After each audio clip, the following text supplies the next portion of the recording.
bahkan sampai saat ini pun aku masih belajar ngomong di depan kamera, bagaimana cara aku bikin konten yang bagus, bagaimana caranya aku bikin video yang bagus.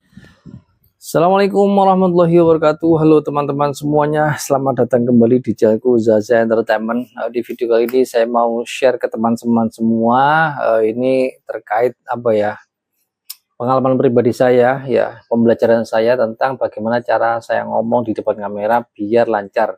Jadi mulai aku itu belepotan, ya, terus gugup di depan kamera sampai ya perlahan-lahan aku mulai lancar ya. Jadi bukannya aku sudah lancar banget, bukan ya. Bahkan sampai saat ini pun aku masih belajar ngomong di depan kamera, bagaimana cara aku bikin konten yang bagus, bagaimana caranya aku bikin video yang bagus, ngomong yang bagus, dan bisa dinikmati pada semua penonton atau teman-teman semua yang membutuhkan.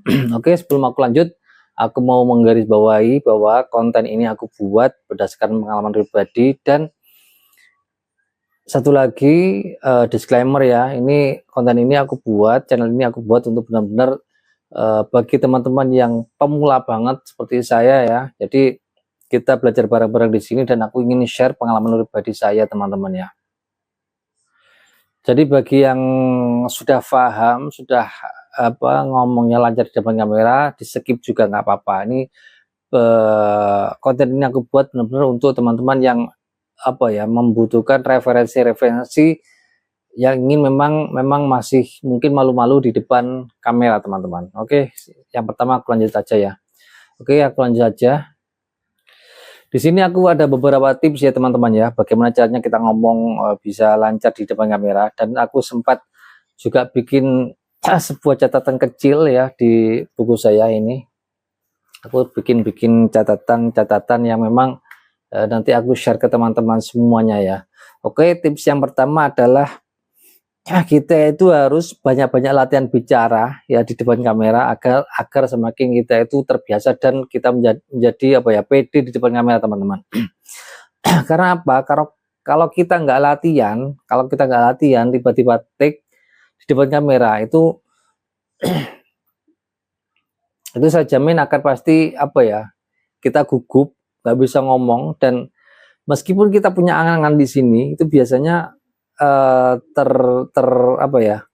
kayak tiba-tiba hilang gitu, teman-teman ya. Mungkin teman-teman ada yang merasakan seperti itu ya. Itu yang saya alami, teman-teman. Itu yang saya alami. Jadi untuk tips yang pertama, teman-teman harus banyak latihan bicara di depan kamera, teman-teman. Oke. Terus untuk yang kedua, kita harus sering rekam ya. Kita harus sering rekam ketika berbicara di depan kamera, teman-teman. Jadi ketika kita ingin benar-benar lancar dan pede di depan kamera, kita harus sering-sering merekam bicara kita di depan kamera. Setelah selesai, nanti kita evaluasi bagian mana yang perlu kita benahi, teman-teman. Ya, jadi ketika kita rekam seperti ini ya, seperti aku seperti ini nanti setelah selesai aku lihat-lihat, teman-teman. Aku lihat-lihat, aku referensi bagian mana sih yang yang aku ingin perbarui lagi, ingin aku evaluasi lagi, dan ingin aku benahi lagi agar kata-kata saya itu bisa menjadi lebih baik dan melatih agar nggak belepotan lagi, teman-teman. Itu yang tips yang kedua. Terus tips yang ketiga, ini sesuai catatan saya, teman-teman ya. Tips yang ketiga, kita itu harus sering bikin konten ya, sering-sering bikin konten untuk kegiatan sehari-hari ya, minimal 1-2 menit lah ya. Karena apa? Tujuan saya itu untuk melatih diri kita sendiri. Tujuan kita kan ngomong lancar, terus kita pede ya. Paling enggak kita harus sering-sering bikin video-video pendek ya, video-video pendek, terserah mau layar seperti ini atau seperti itu, terserah teman-teman. Intinya kita biasakan untuk bikin video-video yang pendek ya, video pendek, terserah video pendek atau video panjang, terserah. Nah, setelah kita bikin video itu kita ngomong sesuai keinginan kita ya, sesuai keinginan kita, atau ngomong apa saja nggak apa-apa teman-teman. Kan ini namanya kan juga masih belajar ya, belajar nggak apa-apa, kita sambil rekam seperti ini, kita ngomong.